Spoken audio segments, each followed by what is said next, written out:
Pues muchas gracias y buenas tardes a todos, señoras, señores. Bien, como presidente de la Comisión de Industria, Turismo y Comercio del Congreso, para mí es una satisfacción estar aquí en este encuentro y el título no puede ser más sugerente y a la vez oportuno, ¿no? Hablar de globalización y deslocalización, por tanto, y hablar también de competitividad de la industria española, me parece un empeño necesario y acertado. Por tanto, agradeciendo además la invitación, se me pedía que hiciera una introducción para embarcar un poco el debate que este excelente plantel de ponentes va a continuación a exponeros y, como consecuencia, para propiciar el coloquio posterior, ¿no?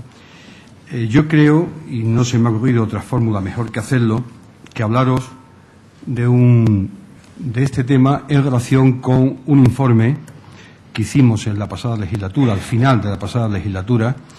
El Congreso constituyó una subcomisión de trabajo, que es una ponencia de trabajo, para tratar precisamente los problemas de la globalización y la deslocalización de empresas en ese momento. Esto era el 2006, concluimos el informe en 2007, prácticamente al final de la pasada legislatura, ¿no? Eso hizo que este informe tuviera un método de trabajo y tuviera en cuenta una serie de cuestiones que yo creo que siguen siendo válidas, aún en estos momentos en los que la crisis económica no tiene nada que ver con aquellos momentos si analizáramos los números en sentido global. Pero en cuanto a las medidas como conclusión que decíamos en este informe, que está en la página del Congreso y se puede consultar, como la metodología de trabajo yo creo que puede ser útil. Por eso me parecía que era un buen método para enmarcar este trabajo. Esa subcomisión, de la que yo me voy a formar parte, se constituyó por todos los grupos parlamentarios y el informe fue aprobado por unanimidad. Fue un informe muy discutido y, como he dicho antes, aunque la coyuntura internacional ha cambiado desde entonces, gran parte de estas recomendaciones son válidas. La primera reflexión que me gustaría compartir con vosotros es que la globalización depende de causas muy variadas. Siempre estamos hablando de esa palabra como si fuera algo dirigido a algo concreto y realmente la globalización es el devenir de las cosas en estos momentos. O sea, el mundo está avanzando de forma impresionante en todo lo que tiene que ver con telecomunicaciones, con transporte, con capacidad de movilidad de las personas y también de los capitales y también de la tecnología, y también el mundo se ha globalizado en el sentido de que más partes del mundo están accediendo al conocimiento y a la información. Por tanto, eso genera en sí mismo un movimiento que llamamos globalización. Y esto además no es una foto fija, se sigue produciendo. Es una película que cada día va cambiando. Cuando hablamos, si en el mundo se habla del protocolo de Kioto y de la necesidad de poner el coto a las emisiones de CO2, es un elemento cambiante. Cuando hablamos de los mercados financieros y la necesidad de poner coto a las transacciones o poner coto o regular de alguna forma esos mercados a nivel internacional, es un elemento cambiante. Por tanto, eso forma parte de la globalización. El informe, con el que yo estoy de acuerdo, en las conclusiones manifestaba 4 diferentes manifestaciones de la globalización.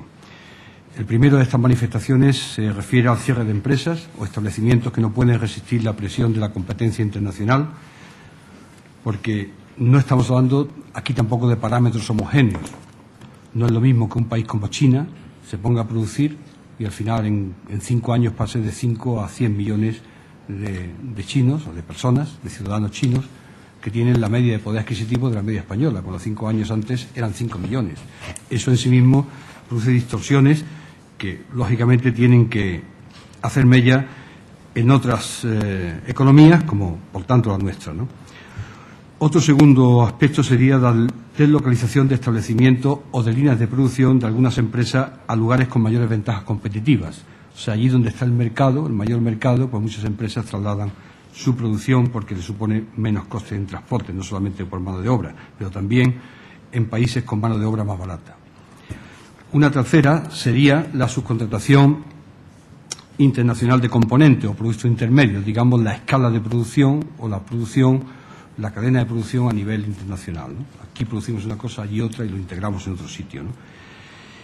Y en cuarto lugar nos encontraríamos con la llamada inversión directa extranjera, o sea, fuera de un país, procedente de fondos, bien sean nacionales o fondos de inversión puros, o bien aquellos desplazamientos horizontales que desplazan capacidades productivas futuras del país de ubicación de la matriz a otros con el que llega a acuerdos para fabricar sus componentes, ¿no?